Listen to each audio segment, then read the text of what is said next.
Alright, what's going on, guys? So it has been an interesting week for Fromsoftware fans, to say the least. We've got quite a bit to talk about, and we're going to be doing a weekly recap of everything that's gone on this week. It's a lot of small stories, but are still interesting, ranging from a new Dark Souls 3 PC hack that can destroy your PC when you're invaded, to some other news about a new Bloodborne TV series that might be coming out, and an insider claiming that there's a really good chance Elden Ring gets shown at this year's E3. And then at the end of the video, we're going to be talking about some new good news for a potential Bloodborne 2, so you'll want to stick around for that. But before we get started, guys, make sure you're subscribed to the channel to stay up to date with all the latest Fromsoftware news, and for some other cool Souls videos that I think you'll enjoy. But without any further ado, let's get into the video. So for our first story today, we've got kind of a warning to all PC players next time you're on Dark Souls 3. As if the hacking wasn't bad enough, a new hack has now been surfaced in Dark Souls 3 that can potentially destroy the host's PC. A new band of invaders is going around and getting access to players' save files through this hack and clearing their save files, deleting all the progress and hard work that the host put in, which is pretty terrifying. But to make matters worse, the hack can actually run commands in your game that can overheat your graphics card and destroy your PC. Now, thankfully, I'm not a PC player at the moment, but for those of you that are, there is a way to protect yourself from this. It's unclear how long it's going to take them to address this hack, but in the meantime, everybody playing Dark Souls 3 on PC needs to download the Blue Sentinels mod. This mod will detect the hack engine on the invader and prevent them from invading your world. Now, I'm unfamiliar how modding Dark Souls 3 works, but those of you that are on PC, you should be able to figure this out. Now, hopefully Bandai Namco addresses this and patches the issue so it doesn't happen again, but as of right now, we have no idea when that's going to be. So those of you on PC, get that mod. Now for the next story. A new report has surfaced that HBO is in early developmental stages of a potential Bloodborne TV show. Now, that's probably something you didn't see coming, and believe me, neither did I. I'm going to be reading this article from gamingbible.co that claims, according to that hashtag show, HBO is keen to continue its partnership with Sony beyond The Last of Us. To that end, a limited run Bloodborne series is currently in the early stages of development. That hashtag show claims that the series will be structured like The Dread or The Raid, and that the series protagonist is forced to move through a fairly straightforward story while dealing with a series of battles with increasingly frightening enemies. The proposed 8-episode season would cap off each installment with a fight with one of the bosses from the games. They claim the show will keep Bloodborne's bloody violence, and that based off concept art, it will be a visual feast for the eyes. Now, I'd like to stress that we have no idea how official this source is, so as with the Demon Souls movie, until we hear something official, this is basically not happening. The word they used was proposed, and with movies, a lot of movies get proposed that don't actually make it off the ground, so we'll just have to wait and see. But to me, that sounds pretty cool. I think it could work, but it did say it would have a straightforward story, and with Bloodborne, that is probably the most non-straightforward thing I have ever played in my life. But hey, I would love to see a Bloodborne TV show. Let's hope it ends up coming out and turns out to be amazing like they're saying. Now for the next story. This next story is something we covered on stream, but I'm going to talk about it again here. The Lore Hunter recently had a guest on, Patrick Klepek, who claims that he has talked to insiders that are very confident Elden Ring will be at E3. Now, he does stress that they don't know for sure, and I'm fairly certain that nobody does besides Bandai Namco or Xbox themselves, who are actually going to be showing it. But this is just a compound of more and more signs pointing to Elden Ring being shown at this year's E3. I believe as we get closer to E3, we're going to be seeing a flood of new Elden Ring information if it is going to be shown. Because as more and more people learn about it, the lips are going to get looser and stuff is going to start getting out. As we saw with that leaked Investors trailer, there were a lot of people not associated with Fromsoftware that had seen that, which is why they kept saying, just be patient, news is coming soon. So I think as we get closer to June, the floodgates are going to open and we're just going to keep getting more and more small leaks about Elden Ring. And I will be covering all of that here on the channel, so make sure you're subscribed. But now for the next story. There is a little bit of news concerning a possible Bloodborne 2. Sony has announced that they're focusing more on working with AAA Japan studios on more exclusive games. Now, this would ideally include Bloodborne 2, but as much as I want to see a Bloodborne 2, it would not be for a very long time, at least not until after Elden Ring. But financially, for Sony, this makes a lot of sense. Bloodborne is highly regarded as one of the best PlayStation exclusives there ever was, and it will make a lot of sense for them to release a sequel to that. Miyazaki has also stated how much he wants to continue Bloodborne, so we'll just have to wait and see. Hopefully this report is a sign of things to come. But now for the final story. This is kind of a wholesome one and just altogether really cool. Ezra Fox, a 5-year-old, has just beaten Bloodborne. Now this is really cool to me. There is no way when I was 5 years old that I was ever going to beat a game like Bloodborne. I mean, I know a lot of 20 and 30-year-olds that have never beaten the game, but Ezra's father tells a lot about the experience. experience. He says, he always loved to watch me play my games. He watched me play Sekiro, Dark Souls 1 and 3,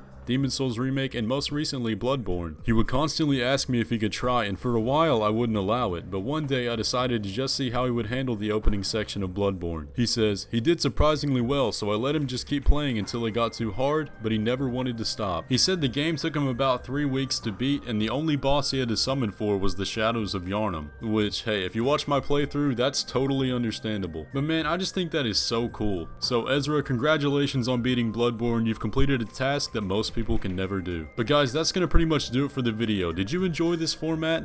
Do you want to see more weekly recaps like this? Let me know down in the comments. And as always, if you enjoyed the video, be sure to leave a like on it and subscribe if you're not already, and I'll catch you in the next one.